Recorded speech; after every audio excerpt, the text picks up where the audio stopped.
problems ko noon. Kaya hands-on yan, dalawang yan. Kaya kilala ko sila pagdating sa mga relasyon, pagbibigay ng advice, mga ganyan-ganyan. Kaya alam ko kung saan nanggagaling lahat to Hindi naman perfect ang relationship ng isang couple, di ba?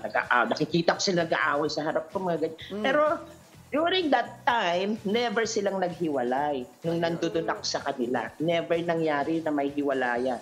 Mag-aaway lang sila for a sandali lang, mamaya, ayan naman, okay na naman. Kakain na naman kami sa labas, kung saan naman kami pupunta, ikot-ikot na naman. Mga ganun kasaya yung buhay namin before.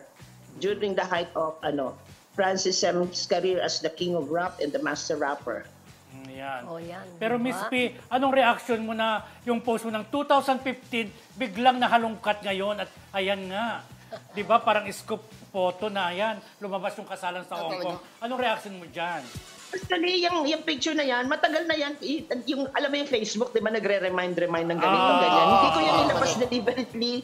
Sa ngayon, may naglabas lang uli. Merong kumbaga, nag-share lang uli.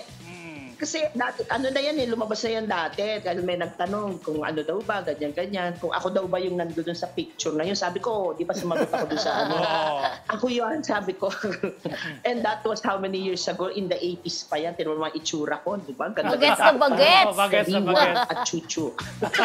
So yun nga, base sa picture na nilabas mo, talagang may kasalang naganap kina Pia at Francis, di ba? Correct. Nandun siya, witness siya. Saksi diba? siya. Saksi. Nandyan ang resibo. Correct. So handa ka na rin ba na sasagutin ka naman ulit ni Robin? Kaya kapit na yung resibo na yun. Hindi. Ganito na lang. So ano masasabi mo sa revelasyon ni Robby Tarosa? Ayan, Anong reaction mo diyan? Kasi di ko nababasa yung mga ano ni Robby. Pero syempre, kung naging close naman siya kay Francis during that time na sinasabi nga na naghiwalay, edi pwedeng may mga sinabing mga bagay si Francis sa kanya na kanila lang. So, who are we to contest that?